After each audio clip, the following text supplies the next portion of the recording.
The citation was taped to my fence with blue masking tape, a bright orange slip flapping in the wind like a warning flag.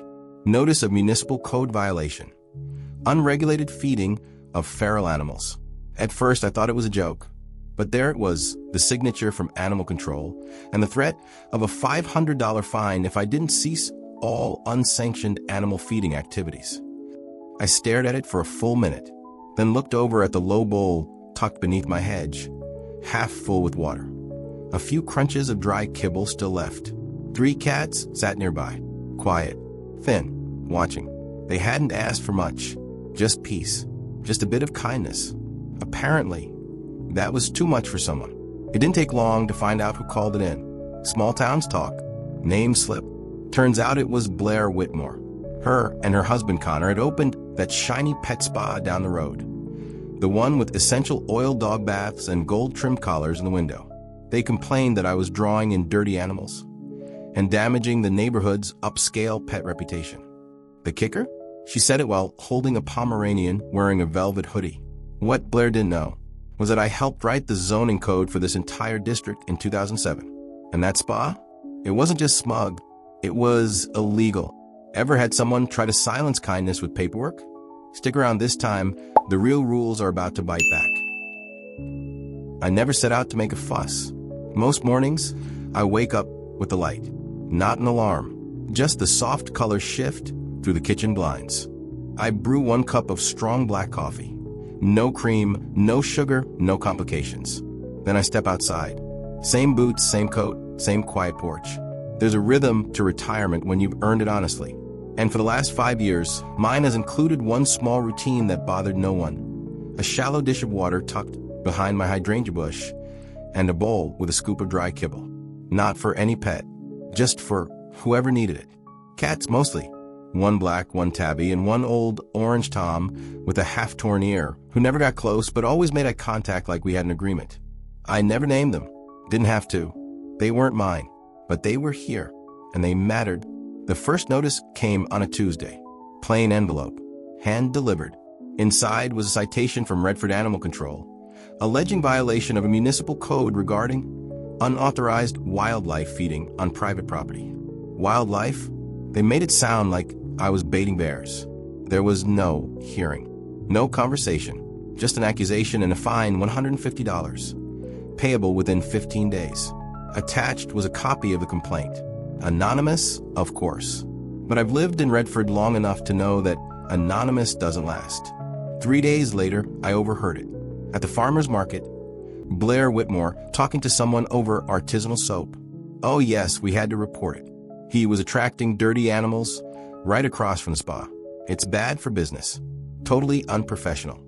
She said it like I was a leaking pipe, like I was a nuisance to be patched up. And her tone, not angry, not hostile, just perfectly polite, was worse than shouting.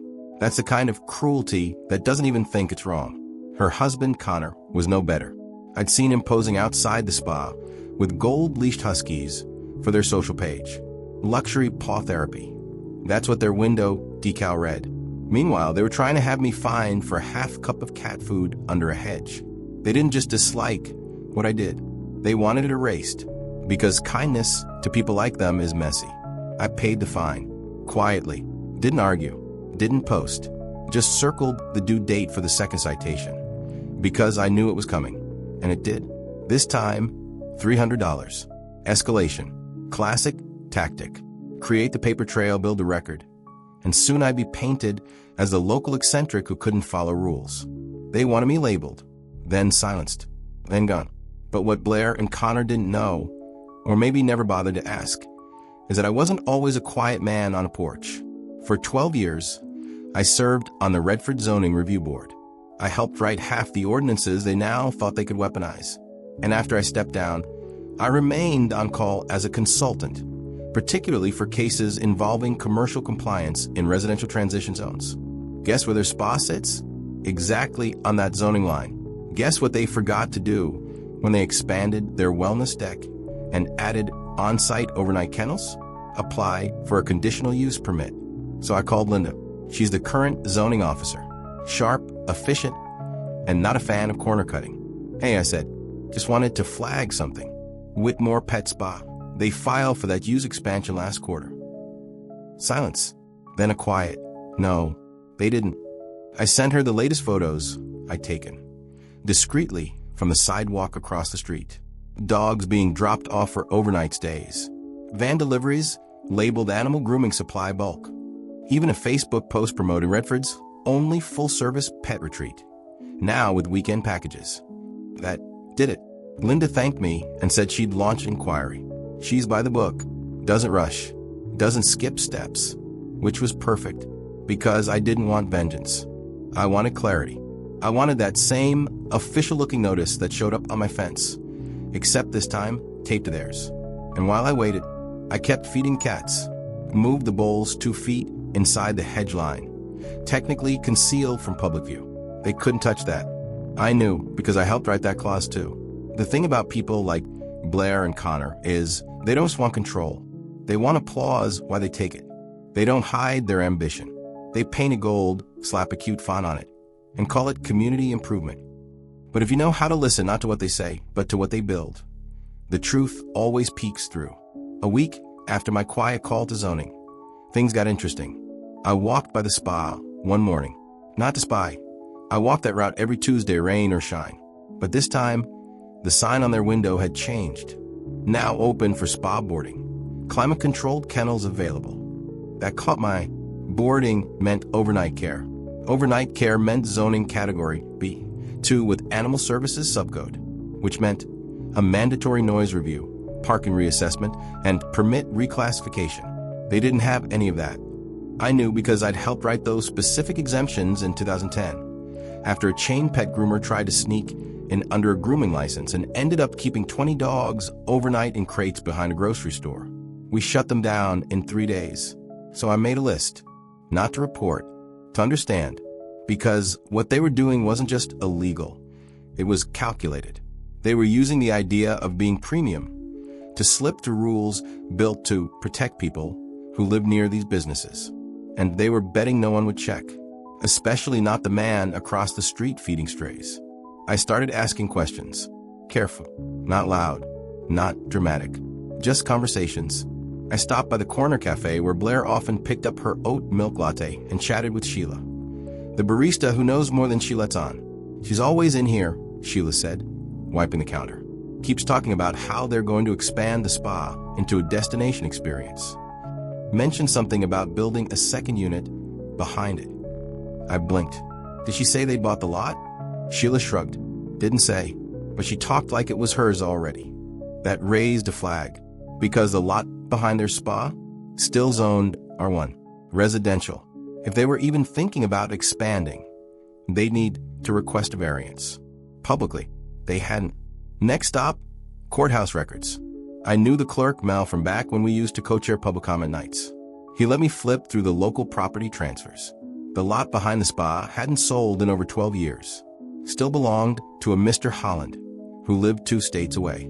No transfer, no application, no purchase pending, which meant either they were bluffing or operating illegally on land they didn't own. Either way, it stunk. I printed copies of the following: the current zoning classification for their business, their original permit, grooming only, the noise ordinance specific to pet boarding facilities, the environmental runoff guidelines for kennels, which they also violated by hosing directly into the storm drain, and the lack of any public filing for land expansion, sale, or rezoning. I stapled it all together into a clean, concise 12-page packet. Didn't send it. Not yet. First, I called Linda again. I think it's bigger than we thought, I said. She said nothing for a moment. And you free Friday morning? I was. Friday we met at her office. She brought her own copies. But when she saw mine, she raised her eyebrows. Same pages, she said. You didn't miss a thing. We laid it out timeline by timeline. Turns out, Connor had verbally asked about boarding months ago, in an email that was carefully worded to seem hypothetical. But after being told it would require new permits, he never followed up. They just built the kennels anyway. Then Linda pulled out something I hadn't seen. Noise complaints.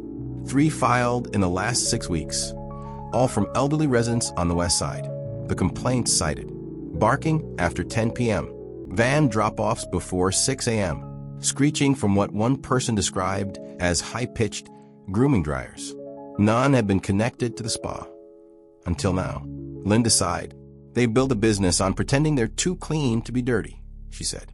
I nodded. And now they're trying to shame others for being decent. As I left her office, I passed Connor in the hallway.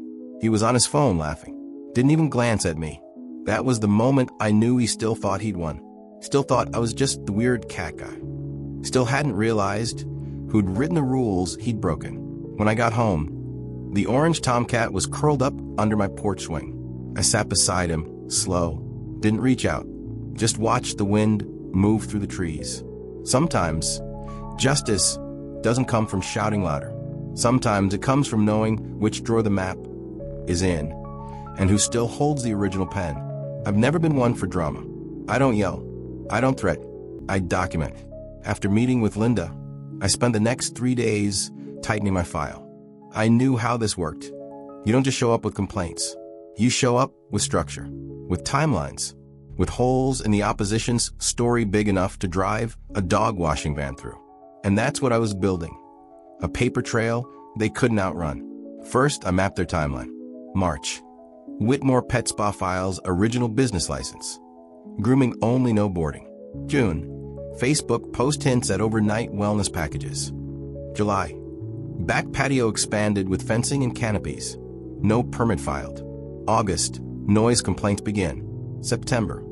Official signage changes to now open for boarding. There it was.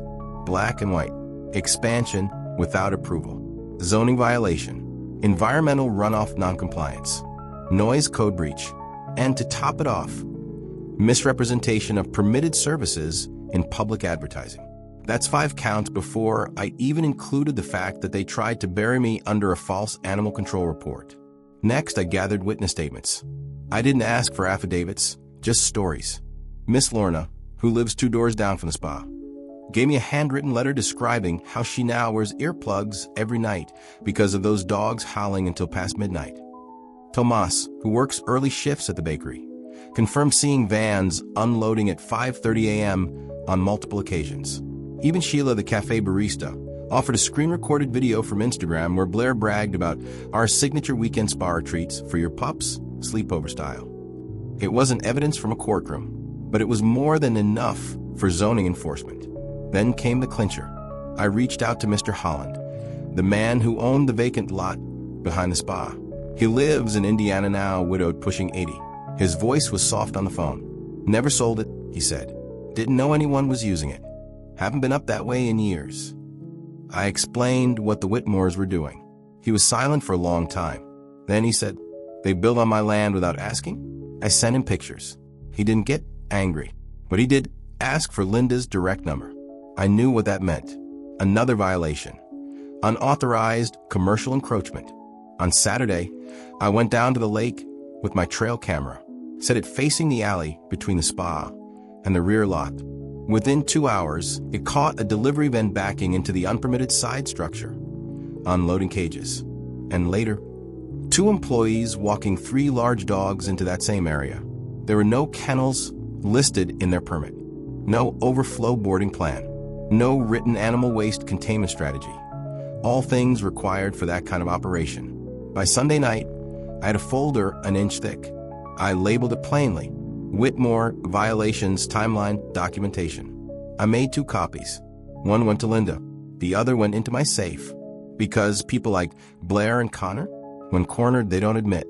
They escalate. And I was going to be ready. Monday morning, I stopped by Animal Control. Not to argue. To clarify. I asked to see the complaint filed against me. The clerk pulled it up on screen. There it was. Ongoing unregulated feeding of feral animals. Creating unsafe conditions. Repeated despite warnings. Filed anonymously, but with a digital ID tied to the same IP used by Whitmore Spa's online reservation terminal. They'd submitted it from their business, not even smart enough to use a different Wi-Fi network. I requested a printed record. The clerk hesitated, then handed it over. "Just be careful," she said. "They've been loud about being pillars of the community." I smiled. "And I've been a foundation. Let's see which one cracks first. Back home, I fed the cats. The orange tum let me scratch behind his ear for the first time. He didn't purr, but he didn't move away either. That was enough. Later that afternoon, a white SUV rolled by my house slow, windows down. I caught Blair in the passenger seat, sunglasses on, mouth pursed like she was sucking on a lemon made of pride. She didn't wave, didn't smirk, just stared. Connor drove. They didn't stop, but I could feel the heat of them, realizing something was shifting. Because I wasn't moving, I wasn't bending, and I wasn't alone. That night, I sat with my binder and a warm drink, flipping through the pages one last time. I wasn't angry. I wasn't even tired.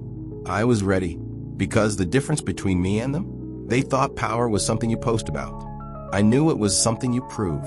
They must have realized. Maybe it was the visit from the zoning inspector. Maybe it was the empty parking lot after Linda issued a soft hold on new client appointments. Maybe it was just instinct. Predators can smell when the ground shifts beneath them. Either way, the Whitmores started clawing. And not the pretty manicured kind. The dirty kind. The desperate kind. It started with the flyers. Stacks of them slid under doors in the neighborhood, pinned to bulletin boards at the co-op, left inside library books. No logos. No names. Just this message in block letters. Your neighbor is attracting feral disease. Urge your council to remove unsafe practices from Redford. Below was a blurry photo of me placing a bowl under the hedge, zoomed in, grainy, like a tabloid, caught in the act of decency. They'd used the same image on 3 different background colors. Red for danger, yellow for biohazard warning, blue weirdly for community wellness. It didn't work. Most people tossed them. Some brought them to me. Gloria from the library dropped a whole stack on my front porch and just said, "Cowards, print fast." Next came the city complaint, filed in Blair's name this time. She dropped the mask. It was official now, filed directly to the mayor's office. An urgent request to investigate health violations, zoning neglect, and threatening behavior from a known agitator. She met me. She accused me of stalking their business, filming employees without consent, and weaponizing city resources for personal vendettas. It was laughable, but it wasn't harmless. Because when a complaint hits the mayor's desk, it has to be acknowledged, at least procedurally. I received a formal letter from city legal asking for a meeting. I brought a copy of every document I'd collected, every photo, every date, every map, every zoning clause I'd helped write. I placed them on the table without a word. The city attorney flipped through the binder for 15 minutes, then looked at me and said, "You didn't build a case. You wrote a book." But the Whitmores weren't done. They started calling the neighborhood association, tried to pitch a motion, remove wildlife attractants near residential adjacent businesses. Didn't pass, but it gave them a talking point, something to stir the pot on their social media. I got tagged in passive-aggressive posts. Some people think kindness excuses contamination. We value real pet care, not performative pity. They wanted a public spat. They wanted to bait me into anger, but I didn't bite. I just made notes, time-stamped screenshots, comments from sock puppet accounts that traced back to Connor's business email domain, and then they pushed too far. They sent someone to spray pesticide around the alley between their spa and Mr. Holland's lot. Unmarked van, unlicensed operator, no signage, just chemical mist wafting directly onto the lot, where the stray cats sometimes hid in the shade. One of them, the black one, didn't come back. I found her curled under the bush near the storm drain, eyes glassed, body still. I buried her that evening with gloves and silence. Said nothing, filed nothing, not yet. But I added a page to the binder, and I called Holland. "You want to press trespassing?" I asked. Long pause. Then no, I want to press theft. They used my land without permission, and they killed something living on it. I said I'd help him file. He said don't help. Lead. So I did. By the time the emergency zoning hearing was scheduled, word had gotten out. Not just about the spa, about me, about what they tried to do. People showed up, quiet folks, old neighbors, former students from my short time teaching, a few folks from the animal shelter. They didn't carry signs. They carried respect. One woman stood and said, "He didn't feed cats for attention. He fed them because no one else would." Someone else added, If these people cared half as much about animals as their Instagram says, they'd thank him, not attack him. The zoning board listened. I didn't speak first. Linda did. She presented the violations. One by one: misuse of land, failure to obtain permits, unlawful signage, environmental hazard, unauthorized expansion onto a non-commercial parcel. When it was my turn, I said only this: I believe in rules. That's why I help write them. I believe in kindness. That's why I follow them. And I believe in boundaries. That's why I'm standing here. Then I sat down. The board voted unanimously. Temporary closure of Whitmore Pet Spa, pending review of compliance status. Fines issued. Conditional use revoked. Civil penalties under review. Blair stormed out before the vote finished. Connor followed 2 minutes later. Neither said a word to me. They didn't need to, because they knew this wasn't about cats. It was about character. And theirs was now public record. That night, I lit a candle on the porch. The orange Tom sat by my boot. 2 new kittens poked out from the bushes. I placed a new bowl down, added a sign beside it. Part of Redford Community Animal Partnership. Approved by Town Council. Do not remove. No one touched it. No flyers. No fines. No threats. Just stillness. I didn't celebrate. That's not my way. When the zoning board handed down their decision, closure, fines, suspension of privileges, I didn't fist pump, didn't smirk, didn't even stand up right away. I just nodded, because this wasn't victory. It was correction. A long overdue one. The following morning, I brewed my coffee as usual. Same cup, same porch. Across the street, the spa was dark. Windows dim, lights off. A closed for compliance review. Sign taped to the glass in shaky handwriting. It looked like someone had peeled it off once and tried to restick it. Then gave up. I didn't feel proud. I felt bounce. Like gravity had returned after a long, annoying suspension. That week, I got 2 letters. The first came from City Hall, official seal, crisp white envelope. Inside was a thank you note, signed by the mayor himself. Your contribution to zoning integrity and community values is deeply appreciated. We are reviewing long-term amendments based on your documentation. Please consider returning as a permanent advisor. I declined the last part. I'd done my time in meetings and draft revisions, but I agreed to review one clause, the one about animal support zones, and I suggested a new one, compassion-based allowance for supplemental wildlife feeding, non-invasive. In plain speak, let people leave a bowl of food if they're not making a mess of it. They approved it, unanimously. The second letter? That one came from Connor.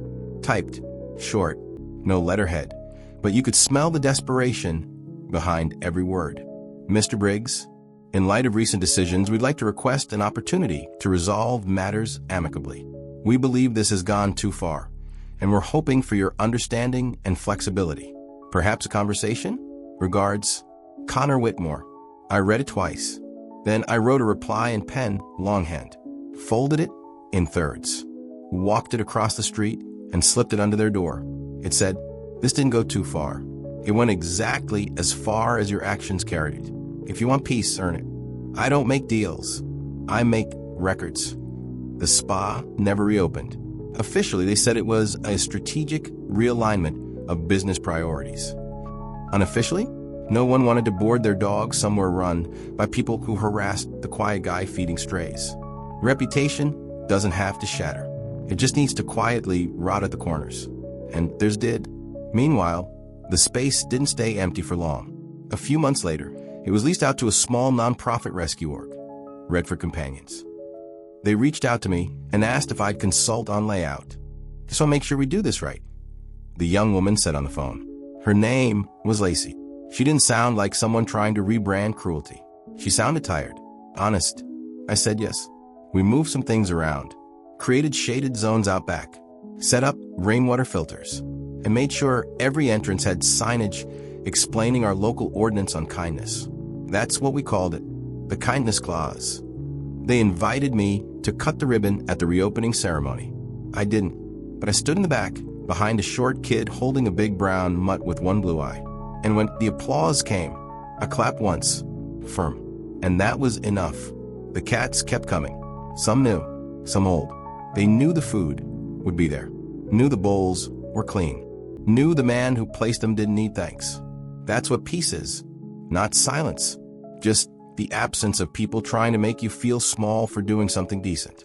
Sometimes people ask me why I didn't sue, why I didn't demand a public apology, why I didn't go on the news.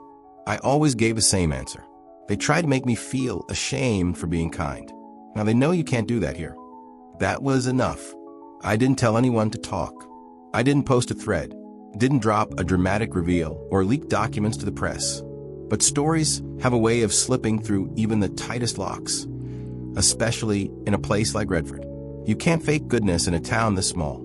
Eventually, people notice when the quiet man's been right all along. The first ripple came at the grocery store. Carol, the woman who runs checkout lane 4, waved me over one morning with a half smile. "Hey, just so you know," she said, scanning my beans, "Blair tried to get us to hang one of those health warning flyers on the bulletin board." I raised an eyebrow. She said it was a public service, Carol added, but we'd already heard the zoning story and about the dead cat. So yeah, we told her no. Simple, quiet, effective. At the hardware store, Frank from aisle 6 nodded at me. He never used to do that. Not that he was rude, just neutral. But that day he said, "Whole thing was garbage, Walt. You did right." That was it. He handed me a box of nails like we'd worked side by side for years. And in a way, I guess we had. Then came the article. Not from a major outlet. Just the Redford Gazette. When rules are written for good, a local's quiet stand. It told the story factually, without spin. Quoted Linda. Quoted the mayor. Even quoted Mr. Holland. It didn't mention the cats by name. I hadn't given any. But it did mention the orange one. Said he still sat under the porch. That part made me pause. Because it meant someone had noticed the details. And details are what matter. After that, things moved fast. Blair and Connor put their house on the market within 2 weeks. They didn't host an open house. Didn't even try to fix the spa signage, still taped to the glass. Just packed up in silence. Connor was seen one morning stuffing framed photos into a Range Rover. One of them had Redford Small Business Rising Star 2022 written on it. The next day, the car was gone. Just like that. But the public unraveling wasn't about them. It was about what came after. People started showing up with stories. An older woman, Sandra, emailed Linda about how the Whitmores once tried to report her for having too many bird feeders. A young vet tech said they tried to poach clients from the local shelter by handing out coupons at adoption events. And then there was Tanya, a high school student who worked part-time cleaning kennels for them, until she was fired for asking too many questions about where the drainage went. Each story was small, but together, they painted a picture not of cruelty, but control, of people who couldn't stand anything outside their vision of perfect, even if it meant hurting what was harmless. The best part? No one needed to be told how to react. They just adjusted. The town started hosting monthly stray support Saturdays, volunteer cleanups, food donation drives, checkups.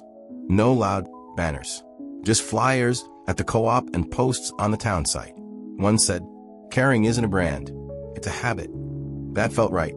The city council invited me to one of the events. I said I'd come, but only as a regular hand. They assigned me water bowl duty. That was fine by me.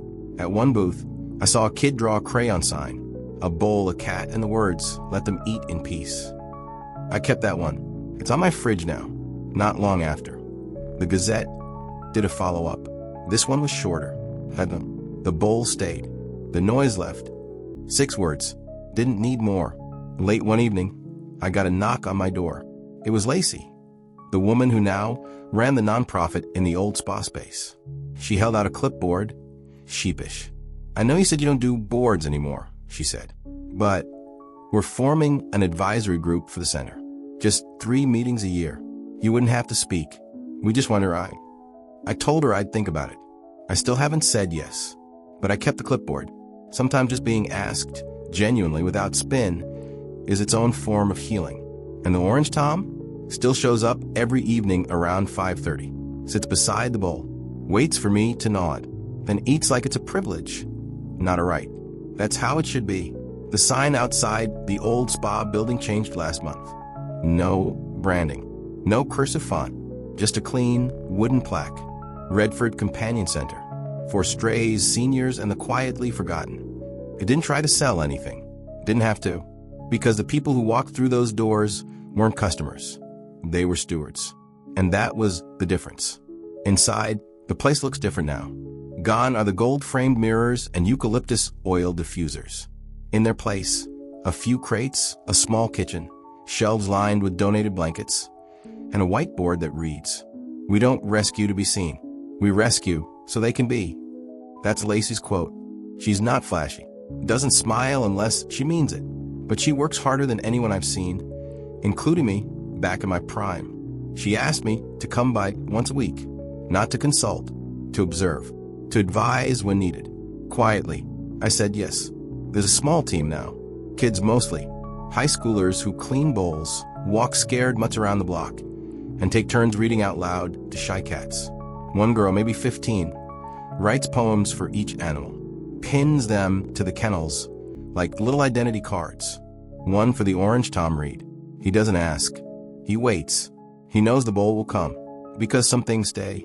It caught me off guard, not just because it was accurate, but because it meant she'd been watching. And watching in this world is its own kind of care. The town council passed the companion zone designation 2 weeks later. Basically, it allows for small-scale stray support services in mixed residential areas, as long as they meet noise and sanitation codes. That wasn't my idea. It was Lacey's. But when they voted in, she asked me to write the final wording. So I did, and I added one line at the bottom, not legal, just quiet.